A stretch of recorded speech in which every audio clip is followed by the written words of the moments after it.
Dylan is another guy, very interesting fellow, and I'll let him speak for himself. Go ahead.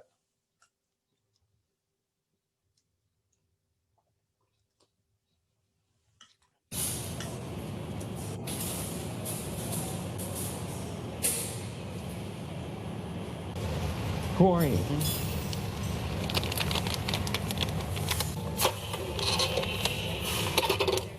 We're getting individuals like Dylan from the school system. It's transition age student, so transitioning from school into work.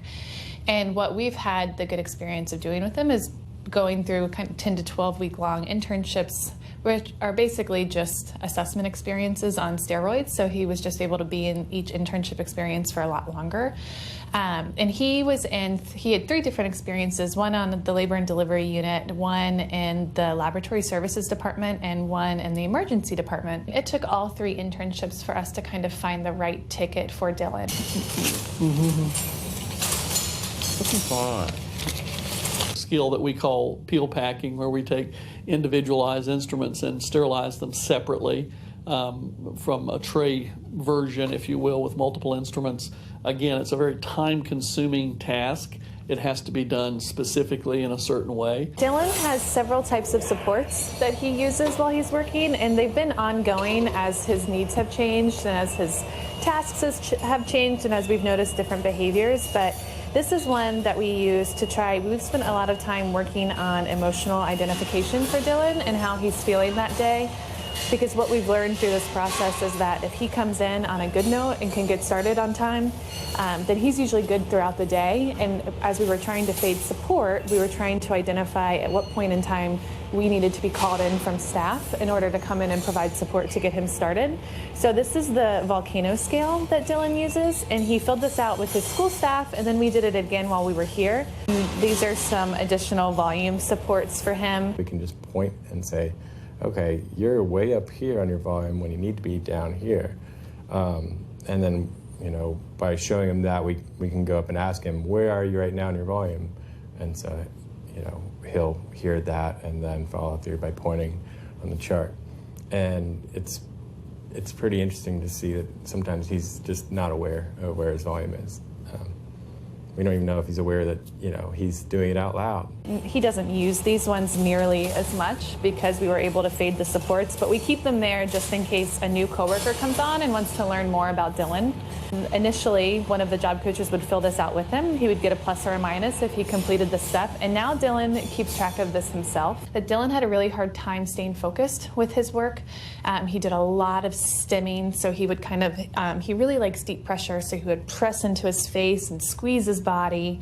A lot of jumping around if he was agitated, and the things that would agitate him were usually too much instruction from us and too much correction, because he does like to work by himself. So you can see there was kind of a disconnect where he wanted to be independent, but he was having a hard time focusing and staying on track. Sometimes it can interfere with his work pace and his rhythm, but the volume is really what's more disruptive to the work environment. There are the individual workstations, so Dylan wouldn't be working close to somebody else, so he kind of had his own space where if he needed to kind of calm himself down, do some bouncing, kind of press in on himself, that it was appropriate for him to do so, and he wasn't going to interfere with somebody else's work.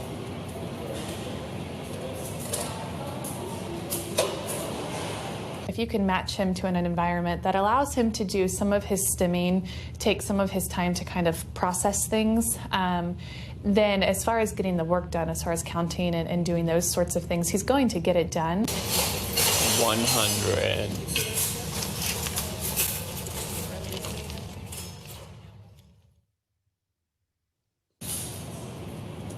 Okay.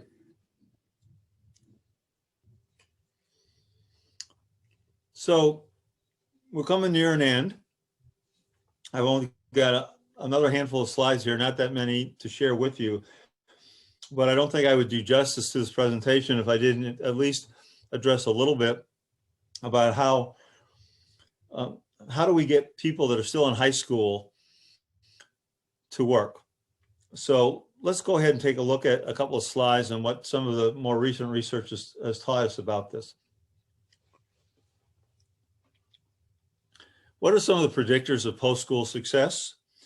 Well, work experience, vocational education, inclusive education, occupational coursework, self-determination. These are all correlates of success. They're not evidence-based practice. They're not controlled research studies. They are correlated studies that highly suggest that these types of activities in high school will lead to a job. If you turn to the next slide, however, we can take a look and see that the most powerful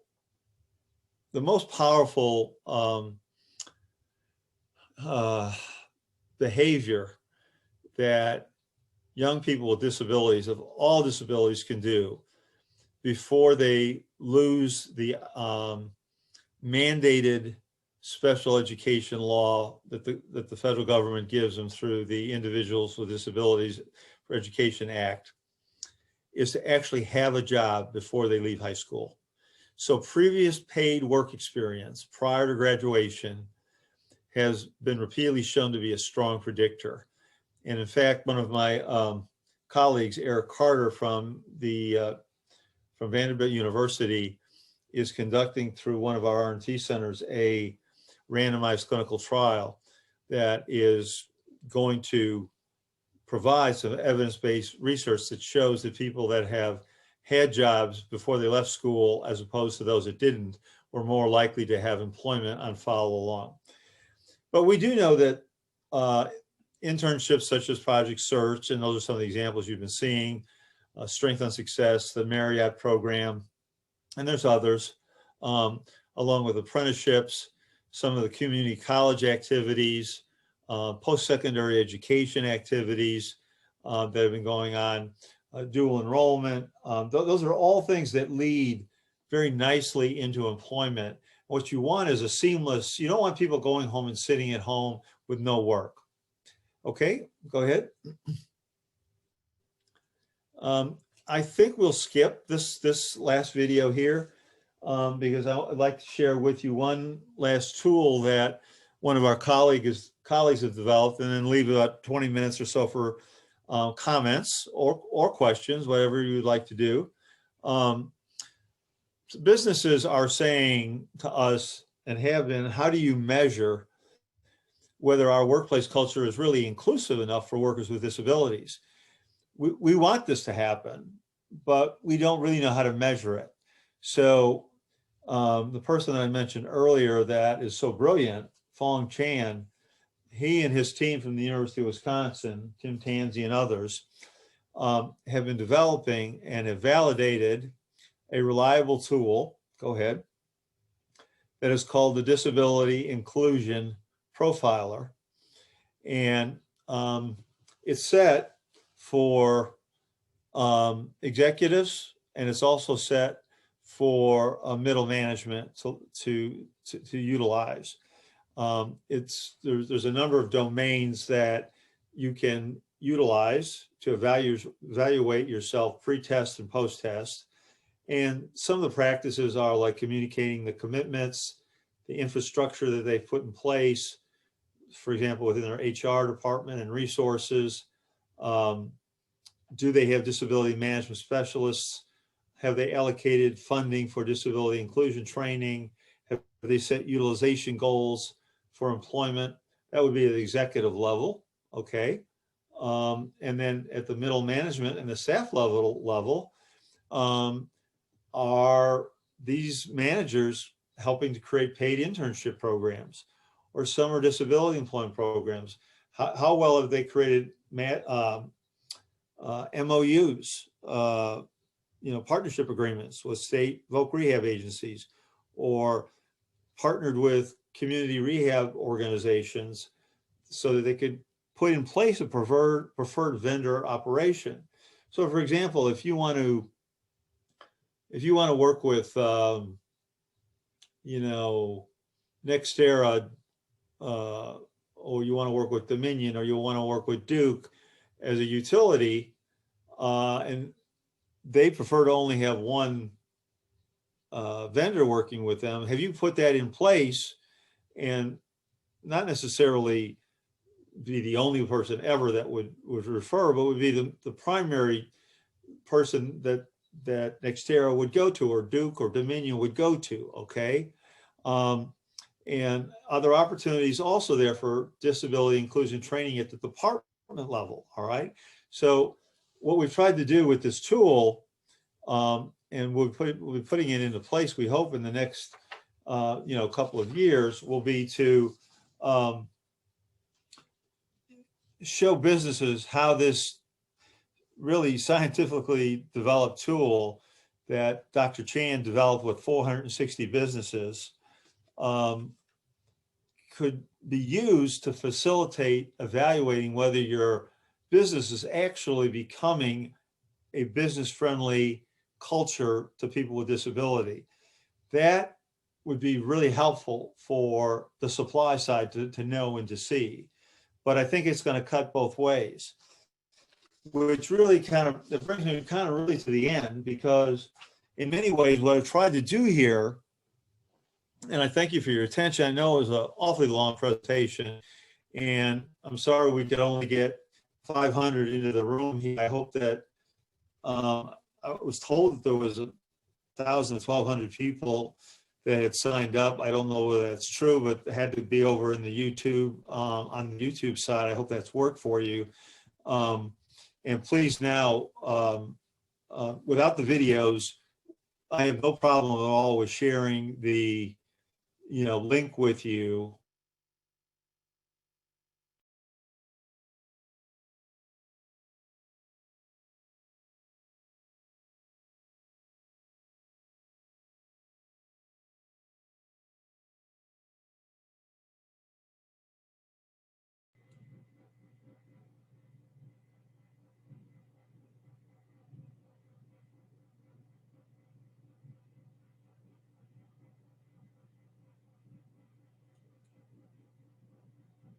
I can't answer them, then I'll tell you I can't answer them, okay? And I'll get back to you. But I probably will have heard the questions. I just won't necessarily know the answers perfectly. So, or just comments, because I know we have some very experienced people on here, and anybody that's would like to share experiences, just please feel free to do that and let the other people who are on here know, so that it isn't just me trying to be the expert. So I'll turn it over to you, Walt, for questions or comments now. Okay. The first question, Paul, is my dream job is to go into business and companies as a corporate trainer to provide them with training and guidance on working with people with disabilities in order to educate them on the value they can bring to the business. Do you have any suggestions on how to accomplish this? Set up an LLC and make yourself $1 million in the first 2 or 3 years. Okay, I'm being, I know, facetious and maybe seemingly sarcastic, but the time is now for that type of activity. In fact, that is a wonderful, wonderful dream to have. And I know some people who worked at a bank in Richmond, and I know some people that worked in rehab, and they decided to go out on their own and create an LLC that was a consulting firm to work with foundations like the Pepsi Foundation, for example, that wanted to promote employment for persons with disabilities, and also with companies that were interested in what to do and put into place some of the things that I was saying. Now, in order to do that, of course, you have to have the expertise, and ideally you would represent the supply side and the demand side, and you would also know how to market yourself, and have a website, go out and communicate with HR and the C-suite and let them know what the services are that you offer. You might find that VR would be willing to contract with you to help them with overflow work that they have. You might find that businesses would welcome you going out to find people on the supply side. So that is one heck of a good question to kick it off with. And it's also a great dream job to have. And I think you could do very well with it. Although any startup job in the gig economy, you can go to Fiverr or Upwork to figure out how to get started. Any startup is always going to be a little rugged the first 6 to 12 months. But if you're willing to try, I really see that as being a demand need there. So thank you for that question. Paul, the next question is, organizations have been investing a lot of time and energy over the years in their employment efforts on women and minorities and measuring progress. Do you think self-identification and measuring progress when it comes to hiring people with disabilities is the right direction for organizations, or do you think it could have other unintended consequences? Oh, what a great question. I was speaking with a former executive from a very large corporation. Actually, Dr. Rumrell and I both were a couple of days ago, and that question came up. And Dr. Rumrell is an expert on disclosure, and we actually have had him into VCU to do webinars on disclosure. And we really kicked that one around. And where we came down was that the decision really rested initially very strongly with the client, with the person. If they were absolutely didn't want to be labeled, didn't want to be said, hey, I've got this person with autism, or I've got this person who had MS, or I've got this person with whatever label is out there, health-wise or whatever, then we respect that and we do the best to help them find employment by not disclosing it all and keeping it completely, secret, okay, until they give us the word differently.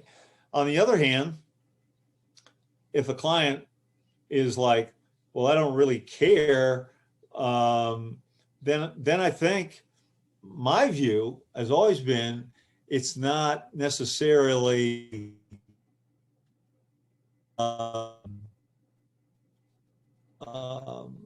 saying, well, there's a person that has autism, or there is a person that has spinal cord injury. It's more about, this is the person's resume. This is the person's work ethic. This is why I would recommend strongly that you bring him in for an interview. Or if the person goes in by themselves, you do the rehearsal with them and you do the mock interviews, okay? Or if that person wants you to come in with them, then you've already gone through how they would say, yes, I have this thing that the doctor calls Asperger's.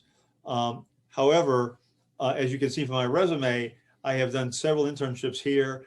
I did it, I got a certificate from 2 years at the Jefferson Training Technical and Community College in Louisville. And I would love to work here. I would love here. To be my dream to be here. I've got family members that have used your products before. So I'm not sure that it's a yes or no question. I think it's more of a question of what the client wants.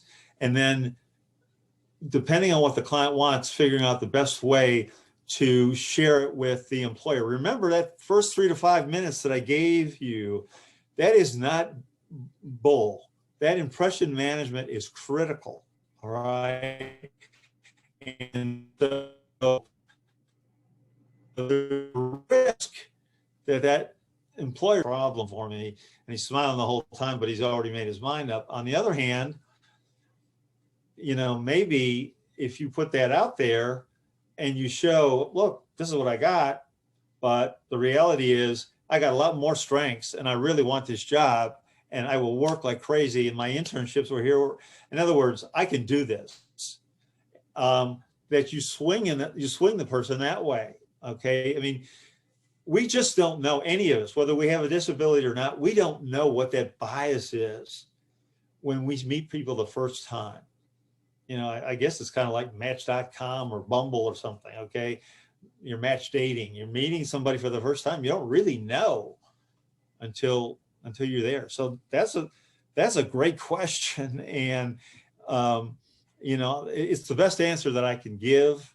and it's the most honest answer that I can give too. All right, but you know, at a different time, I know more people want to talk. Phil Romo also would be a good person to probably reach out to.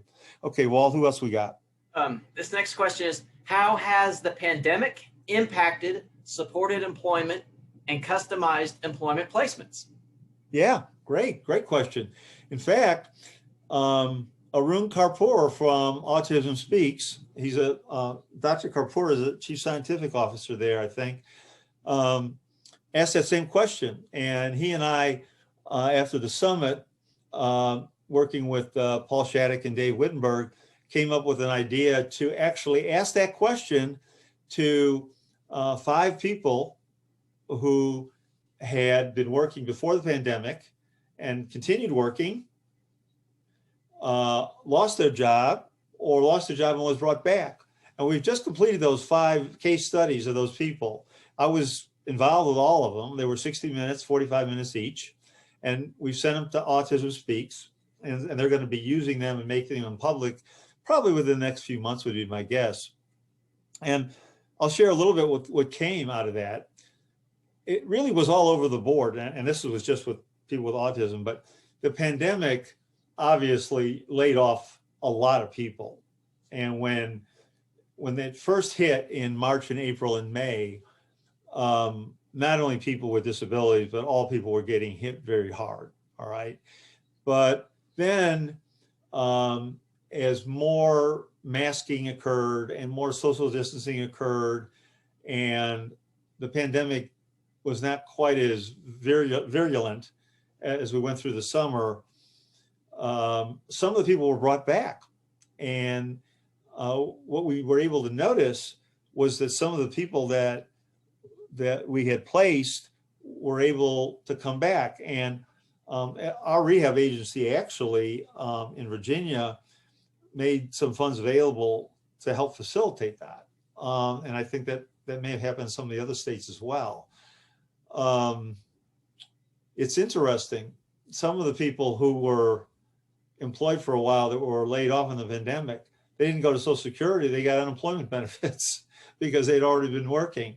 The majority of the people who we have placed at VCU are coming back to work when there are jobs available. Now, some of them were small businesses that have not opened up again.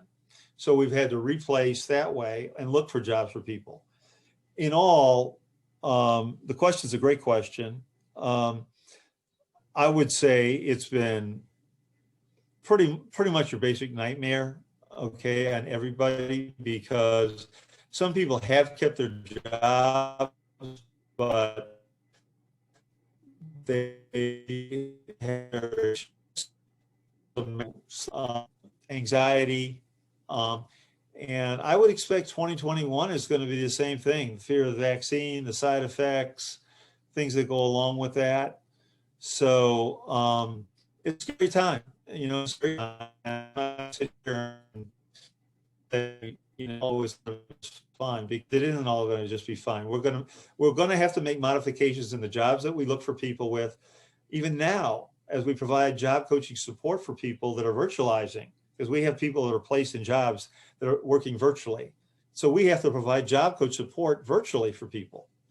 DJ Hendricks told me yesterday on a call from Jan that they were doing the same thing. They were providing virtual job accommodation support. So this is new. This is new to us, and it's nothing that we asked for, but it's something that we have to learn how to live with. Great question. Okay. The next question is, what are some recommendations for people who have challenges with communication and interviews? We're trying video resumes, but do you have other suggestions? Well, it's funny you should ask that. You can go on PubMed under Matt Smith. He's a researcher in the psychiatry department from Northwestern. And he, for the last decade, has been using virtual reality as a way to teach interviewing to individuals with autism and other people with communication skills, communication deficits. And you know, we've toyed with virtual reality because we have a couple of people at VCU Health, one in particular that is nationally known for his virtual reality work. And we just couldn't get traction with it because we had really quite a few other things going on.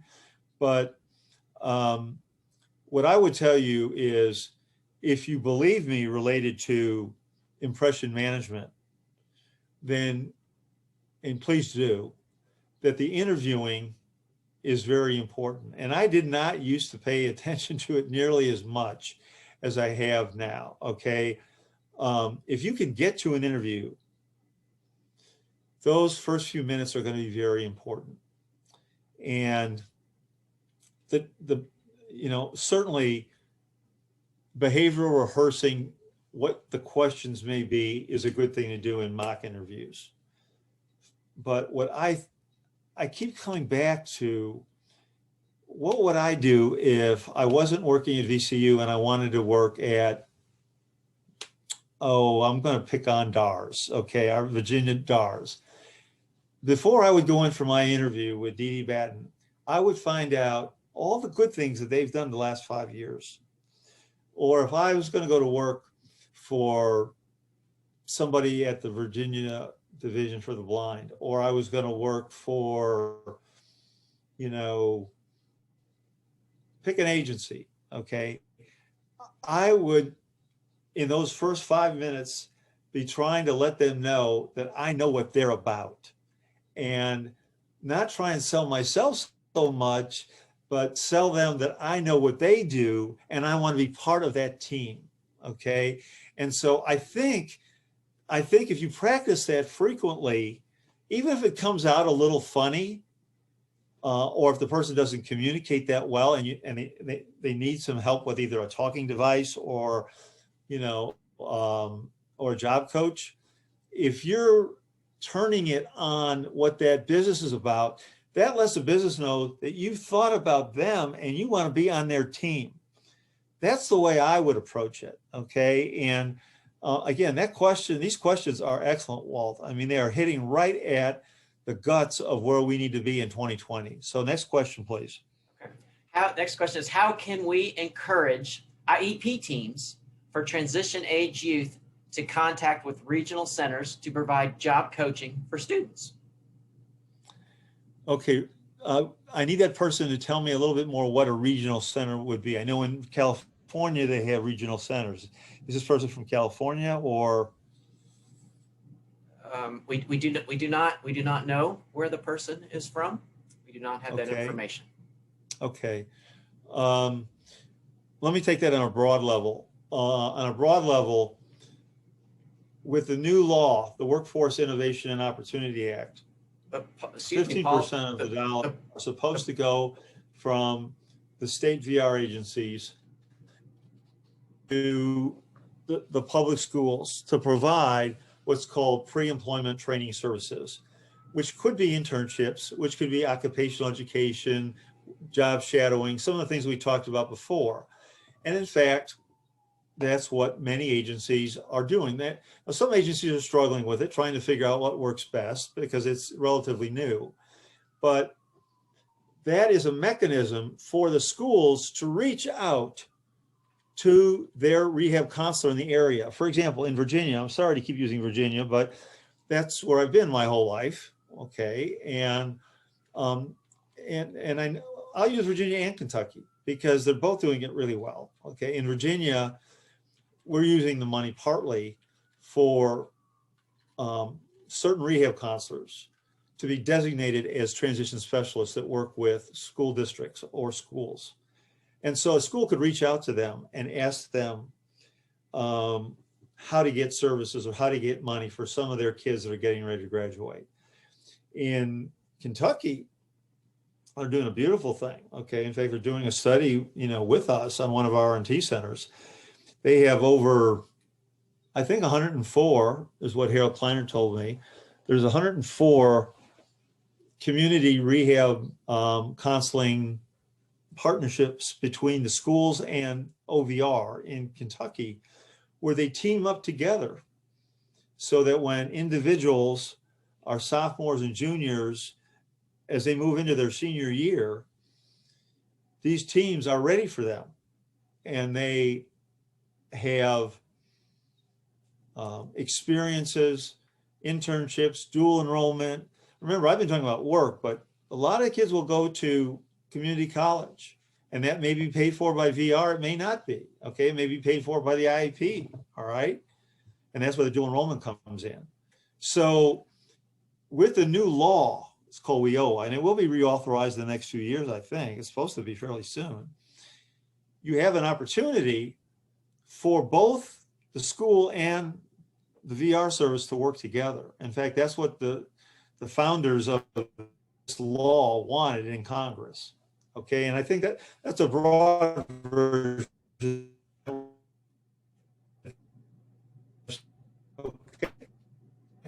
time for maybe one more. Okay, let's see. We've got, I'm concerned about some of our most celebrated transition projects like Project Search don't typically look at issues like scalability. How can we work to demand more from the employment programs that are working well so that we can better scale model employment programs to build on the successes they have found? Yeah, right. Well, I am too.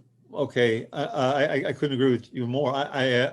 Just because we've worked with Project Search as a model for a number of years at VCU, exclusively with people with autism, because we wanted to see whether or not immersion of individuals into multiple hospitals using ABH strategies would work. And it did, because over 85% of all the individuals in the first 4 years got jobs and were still working 12 months later. And in the next 4 years, we did it again with 4 hospitals, and it was like 77%. None of them went to the host hospitals. They all went to different jobs, and they were all still retained a year later. However, the problem with Project Search, I know one of the criticisms is that they don't pay, and that they don't pay, like Strength and Success is a pay for internship. Bridges is a pay for internship. And I know that's been a criticism, but the biggest criticism I have is not necessarily of the model per se, but exactly what the questioner asked, the scalability. If you're in the city of Philadelphia, or even in the city of Richmond, one city, and you have 25 or 30 people graduating, and you can only have 8 people at a site, at a hospital, what do you do with the other 17 that are graduating? You got to call up DARS. You got to call up your transition rehab counselor. You got to put them in a different internship. You've got to do dual enrollment. That's why you need a team working with them when they're younger. You can't just count on Project Search. I think there's almost 300 Project Searches in the United States right now. It's been used successfully. It's overseas. It's been a nice model. It goes 9 months. Now, does it need to go 9 months? That's an empirical question. A number of people that have been in Project Search might have done just as well with 6 months. I don't know. We followed the model because that was the model. So the scale up issue is a big, big issue. And I mean, to me, I want to go back to the question that was originally asked about how can I have my dream job of helping business get more people? Because you see, I think that as we get more people into business, business will say, hey, we don't want teenagers. We want people with disabilities. We don't want people that are 75 years old that might have a stroke and not be here tomorrow, okay? We would love to have people with disabilities. We just don't know where they are. We don't know how to work with them. But if you show us how to work with them, we'd love to have them, because the ones we have, we like a lot. And the good thing about people with disabilities is they're not fighting to go back to the workshop. They love people that are in employment. The only thing they're afraid of is losing their medical side check. And if they work long enough, then they'll go on to 32 hours or 35 hours a week.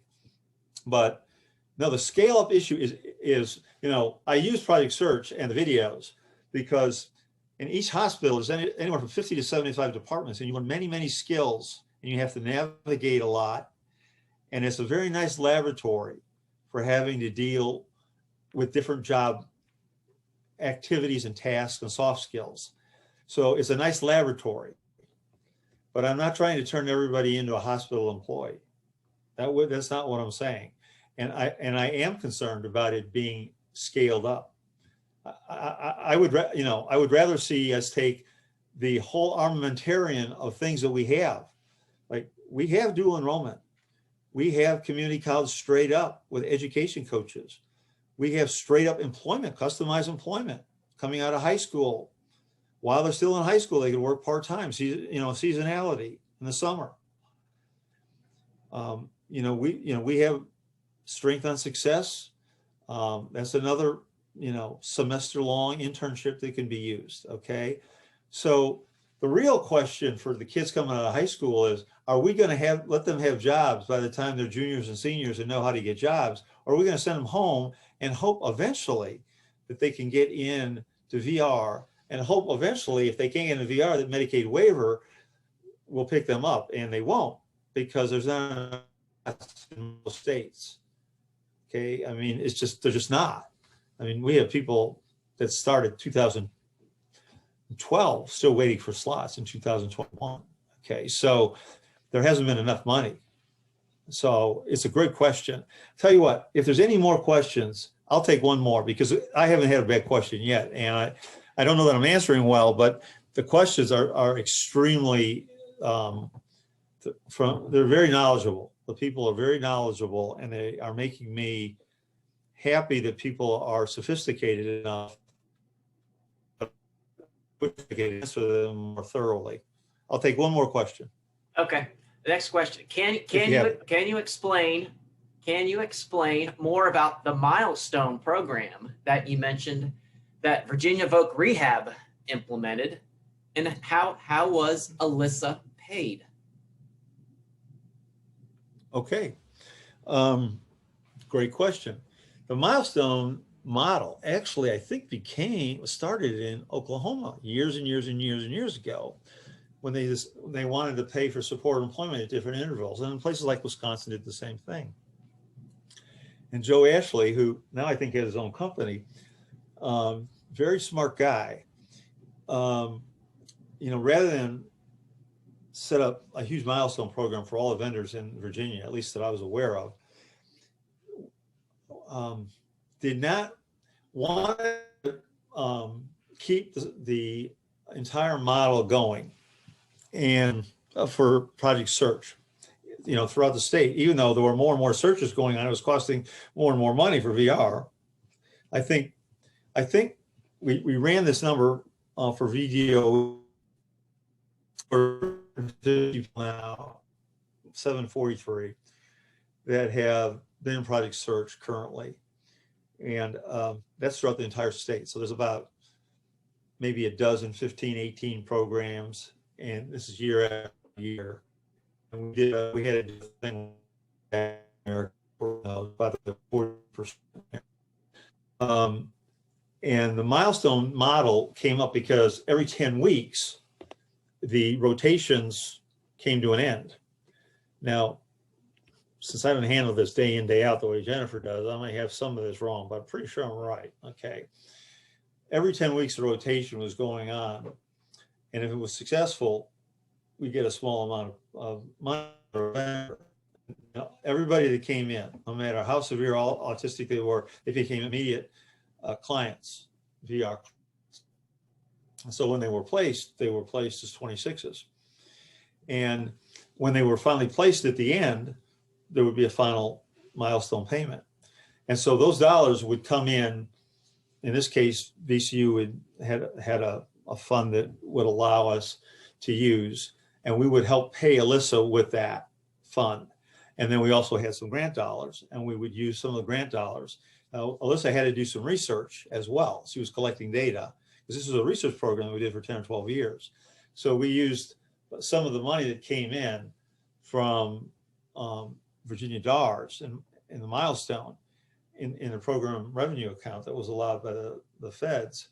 And we were able to utilize some of that to expand that program in a way that we normally wouldn't be able to do so. All right. And I think what has happened in our state, is Medicare waiver dollars were sometimes used with other sources as well. In other words, there was some blending of funding, but VR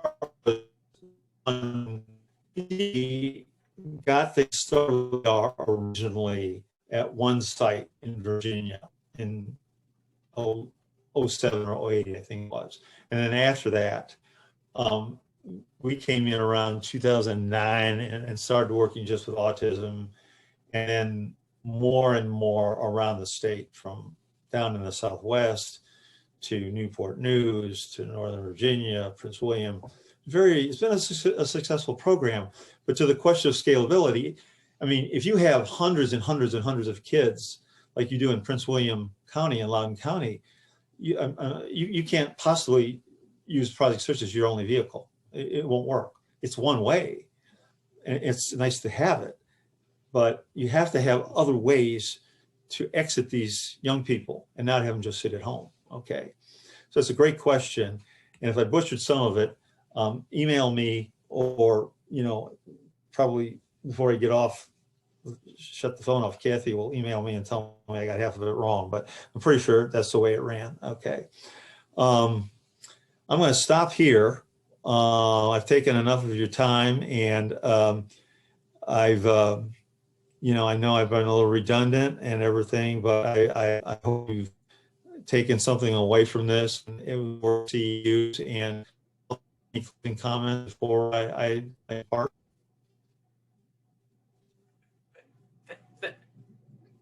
All right, you left already, Walt. Nope, I'm here. As advertised, this has been great. Thank you, Paul. It's been an honor and a privilege for you to join us today. I also want to thank you, Paul, for taking time out of your schedule. And you'll go ahead and leave that link for everybody. Yes. Okay. Yes, we will. All right, everybody, be safe. Paul, take care. Paul, thank you very much. Get vaccinated. Thanks to our 1,250 best friends for joining us. Stay safe and well, everybody. Yeah. Take care. Be well. Stay safe. Bye-bye.